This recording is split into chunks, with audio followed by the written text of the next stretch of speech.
हाँ जी, screen share है आपको? Yes sir. अच्छा, तो यहाँ तक मेरा ख्याल है सबको समझ आया है कि फॉरवर्ड डिफरेंस का ये टेबल बनाना आपको समझ आया है? आपको यहाँ तक आप लोगों को आवाज आ रही थी? अगर नहीं आ रही थी तो मैं दोबारा आपको एक्सप्लेन कर देता sir sir sir repeat repeat कर कर दें, दें। रिपीट कर करते दें हैं इसको। सर सारा। हूँ। अच्छा, आपने ये पी निकालने का तरीका आपको मालूम हुआ था? कहाँ तक क्लियर था? ये पूरी स्लाइड नहीं है आपको क्लियर? यस सर, शुरू से समझाएं सर प्लीज। सर इंटरवल की समझ आई थी, बाकी नहीं आई। अच्छा, ओके। अच्छा, हमारे पास मैं स्टार्ट से आपको बता देता हूँ तो आपको इसको अंडरस्टैंड कर लें। हमारे पास कोई क्वेश्चन आता है, ये किसने माइक्रोफोन खोला है? काइंडली माइक्रोफोन ऑफ कर दें। हेलो,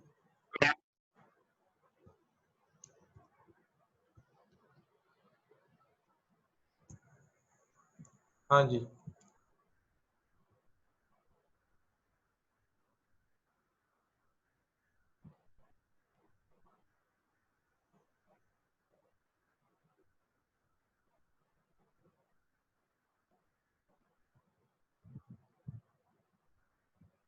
अच्छा, यहाँ पे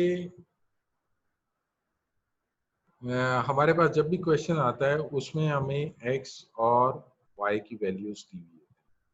दूसरी चीज जो नोट डाउन करने की है वो है इंटरवल, कि जो हमारे पास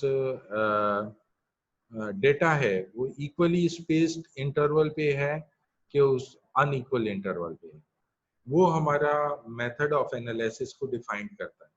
अब ये डेटा जो है ये इक्वली स्पेस इंटरवल पे होगा, क्योंकि ये प्री रिक्विजिट है इस मेथड की, फॉरवर्ड डिफरेंस मेथड की, कि डेटा हमेशा जो है वो आपका इक्वली स्पेस इंटरवल पे होना चाहिए।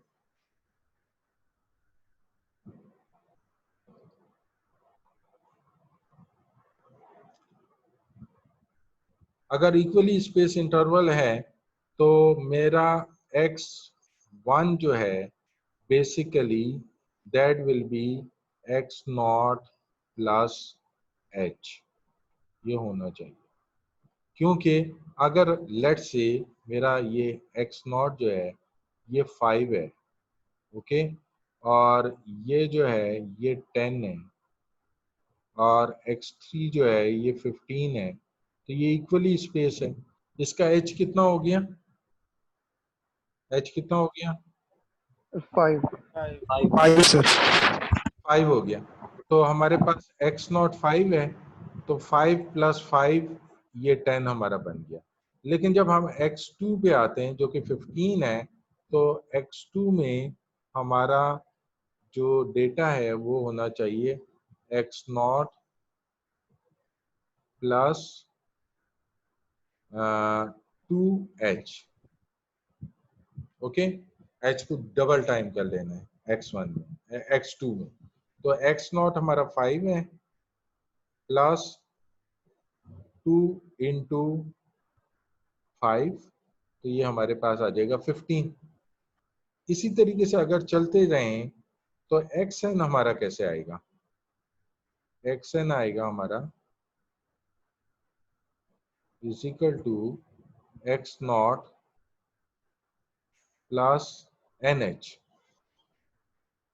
ओके। इसको रिमूव कर लेते हैं। इस इक्वेशन की समझ आई आपको? Yes sir. Yes sir. ये हमने यूज करनी है, तो इसलिए मैं यहाँ पे लिख देता हूँ। ये हमारे पास आएगा xn is equal to x naught plus n, और ये आएगा h। Oh my God. अच्छा जी, इसको जल्दी जल्दी कवर कर लेते हैं। सर कुछ स्टूडेंट्स हैं उनको भी ऐड कर लें।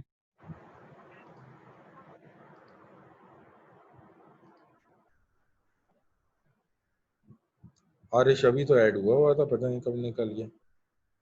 अच्छा, तो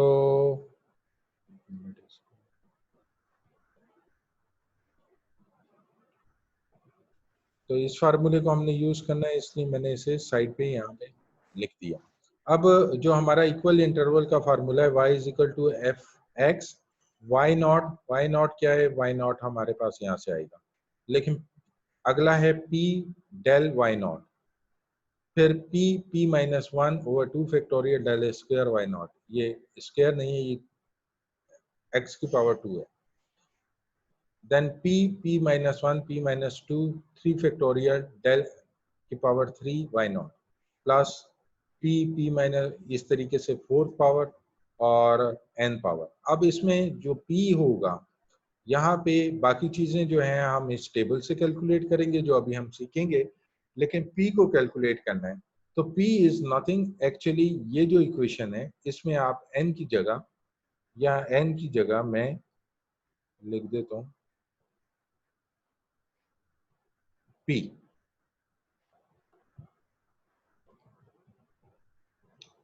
ओके, यहाँ पे मैं p लिख देता हूँ, तो ये आपके पास ये फार्मूला बन जाता है। ओके, यहाँ x वो वैल्यू है जो हमें कहा जाएगा कि इसको इस वैल्यू पे इंटरपोलेट कर लें, x नॉट हमारी इनिशियल वैल्यू है और h हमारा इक्वल इंटरवल है। यहाँ पे क्योंकि ये इक्वली स्पेस डेटा है इसलिए h हमें नोन होगा। वहाँ पे पिछले 2 मेथड में आपने नोट डाउन किया होगा कि h की हम बात नहीं कर रहे थे क्योंकि h कांस्टेंट नहीं था, h वेरिएबल था, लेकिन यहाँ h हम फार्मूले में इसलिए यूज कर रहे हैं कि h जो है वो कांस्टेंट है और उसकी वैल्यू चेंज नहीं होगी। अच्छा, अब यहाँ पे कुछ टर्म हमें नजर आ रहे हैं, डेल की पावर 2 वाई नॉट, डेल की पावर 3 वाई नॉट, डेल की पावर 4 वाई नॉट, इसको कैसे करना है? तो हमारे पास ये 2 कॉलम मौजूद होते हैं, ये क्वेश्चन से हम कर लेते हैं। इसके बाद डेल वाई नॉट जो है y1 माइनस वाई नॉट करेंगे, और फिर डेल y1 जो है y2 माइनस वाई नॉट करेंगे, डेल y3 जो है y3 माइनस y2 करेंगे, इस तरह इन दोनों को माइनस करना है। इसके बाद डेल की पावर 2 वाई नॉट, ये स्क्वायर नहीं कहूँगा, डेल की पावर 2 वाई नॉट जो है इसमें आपने del y1 minus del y naught को माइनस कर लेना है। डेल की पावर 2 y1 जो है इसमें आपने del y2 minus del y1 कर लेना है। इसी तरीके से जब आप डेल की पावर 3 में आएंगे तो आपने इन दोनों को माइनस करना है। ओके, डेल की पावर 3 y1 में आपने इन दोनों को माइनस करना है, जस्ट ए डिफरेंस। उसके बाद डेल की पावर 4 y1 नॉट में आपने इन दोनों को माइनस करना है, और डेल की पावर 5 y नॉट में आपने इन दोनों को माइनस करना है। तो आपको एक किस्म से ये ट्राइंगल बन जाएगी। ओके, आखिर में आपकी एक वैल्यू बचनी चाहिए। तो ये जो है इसमें आपके 5 पॉइंट थे, तो ये आपका वाई नॉट आपका linear, cubic, linear, quadratic, 3rd power, 4th power, 5th power तक जाएगा। इसका मतलब है कि हमारे पास अगर ये 6 पॉइंट हैं तो ये 5th ऑर्डर तक जाएगा। रूल वही फॉलो होता है। अगर मैं कहता हूँ कि मैंने क्वाड्रेटिक इक्वेशन बनानी है तो आपका जो कैलकुलेशन है वो यहाँ पे आके टर्मिनेट हो जाएगी, आपके पास यहाँ पे सिर्फ एक वो आ जाएगा। ठीक है, तो इसमें ये आपकी क्वाड्रेटिक इक्वेशन बनेगी जो हमें इस पावर से जाहिर हो रहा है कि हम जितना अगर हमारा ये आखिरी एलिमेंट होगा तो हमारी क्यूबिक इक्वेशन बनेगी, यहाँ पे हमारी x पावर 5 इक्वेशन बनेगी। अब जल्दी से इसकी एक एग्जांपल देख लेते हैं। यहाँ तक आपको समझ आ गया? हाँ जी, आप क्लियर हैं? Yes, sir. क्राइटेरिया दोबारा बता दो। Yes. टर्मिनेशन क्राइटेरिया क्या है इसमें, इस फॉर्मेशन में? क्या, कौन सा क्राइटेरिया? सर टर्मिनेट कहाँ पे करना है? टर्मिनेट आपने जो करना है, आपके क्वेश्चन के अंदर दिया हुआ होगा कि क्यूबिक इक्वेशन आप डेवलप करें, 3rd power equation, 4th power equation, ठीक है, उससे आप टर्मिनेट करेंगे। लेकिन आमतौर पे टर्मिनेशन जो है ये सिर्फ एक रह जाता है। ठीक है, यहाँ पे आपकी एक वैल्यू रह जाएगी आखिरी कॉलम में। ठीक है, तो वो टर्मिनेट हो जाएगा, उससे आगे आप डिफरेंस ले ही नहीं सकते। तो आपकी ये जब एक वैल्यू रह जाए तो आपका टर्मिनेट हो जाएगा। ठीक है, ये यस सर। आपकी ट्रायंगल बन जाएगी। ओके, इसकी एक एग्जांपल देख लेते हैं ताकि आपको इसमें कोई मसला ना रहे। तो एग्जांपल ये है,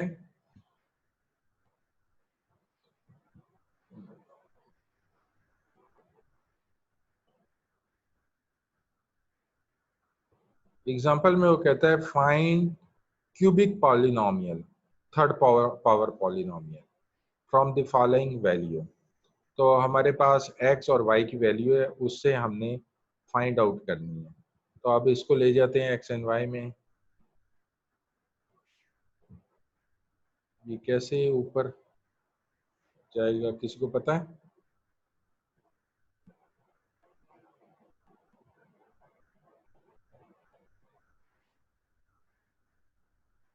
ओके, उसमें देख लेते हैं। अच्छा, यहाँ पे अगर आप देखें तो हमारे पास x और y की दो वैल्यू मौजूद हैं। ये x है, ये y है। ओके, x और y में अब हम टेबल में x डेल y कैलकुलेट करेंगे। डेल y 2 माइनस 1, ये माइनस, ये 1 आ गया। इसके बाद 1 माइनस 2, ये माइनस 1 आ गया। 10 माइनस 1 9 आ गया। फिर माइनस 1 माइनस 1 माइनस 2 आ गया। 9 माइनस माइनस 1, ये 10 आ गया। फिर 10 माइनस माइनस 2, ये 12 आ गया। ओके, ये समझ आ गई ये किस तरीके से आई? Yes sir. Yes sir. तो हमारे पास ये जो है हमारे फर्स्ट लाइन, यही हमारे काम की है। इसमें डेल क्यूब वाई नॉट जो है ये 12 आ गया। डेल की पावर 2 वाई नॉट जो है माइनस 2 आ गया। डेल की पावर 1 वाई नॉट जो है ये 1 आ गया। और वाई नॉट हमारे पास मौजूद है, तो वाई नॉट 1 है। एच अगर हम इन दोनों को माइनस करें तो हमारे पास एच आ जाएगा। 2 माइनस 1 एच 1, इंटरवल 1 है। तो पी कैलकुलेट करेंगे। इसने x नहीं दिया हमें कि x किस पे करना है, तो हम x को सिर्फ x रख लेते हैं। ठीक है, x नॉट जो है वो 0 है और इंटरवल 1 है, तो p is equal to x आ गया। उसके बाद इक्वेशन वही यूज की है, y नॉट plus p del y, p minus 1 2 factorial del square y plus p minus 1 p minus 2 3 factorial del cube y। ये इस तरीके से आ जाएंगे। f ऑफ x 1 जो है, y नॉट जो है हमारे पास 1 है, तो 1 आ गया। उसके बाद डेल p हमारे पास x है, तो यहाँ पे x आ गया। डेल y नॉट क्या है? डेल y नॉट 1 है, तो x इंटू 1 से x आ जाएगा। प्लस p x आ गया, p की जगह फिर x आ गया, minus 1 2 factorial 2 into 1 into del की पावर 2 वाई नॉट जो ये है। ओके, माइनस 2, तो यहाँ माइनस 2 आ गया। Plus x minus 1 x minus 2, ये 3 फैक्टोरियल 3 इंटू 2 इंटू 1 6 आ गया। और यहाँ पे जो हमारे पास 12 है ये आ गया। इस इक्वेशन को x वगैरह को आप करके जब सिंप्लीफाई करेंगे you will get this equation. That's actually the function of these points. जो आपको डेटा दिया था वो असल में इस फंक्शन से निकला है। ये फंक्शन है जिसको आप अगर ग्राफ बनाएंगे तो आपको पता चल जाएगा कि डेटा क्या प्रेडिक्ट कर रहा है। ओके, एफ डैश एक्स अगर आप इसका d y over d x करना चाहेंगे उससे तो स्केयर आ गया। ये इसका डिफरेंशिएशन लिया है ऊपर वाली इक्वेशन का। और अगर आपने f पावर 4 f के x इज इक्वल टू 4 पे वैल्यू निकालनी है तो जस्ट इस इक्वेशन में x को 4 के बराबर पुट करें, आपकी वैल्यू आ जाएगी जो यहाँ पे आपको एक्स्ट्रापुलेट कर देगी डेटा को। अब हम डेटा देखते हैं तो यहाँ पे 10 से ज़्यादा ही होनी चाहिए वैल्यू, तो ये 41 है। ठीक है, और ये dy ओवर dx है जो हमें बताएगा कि ये जो फंक्शन हमने मालूम किया है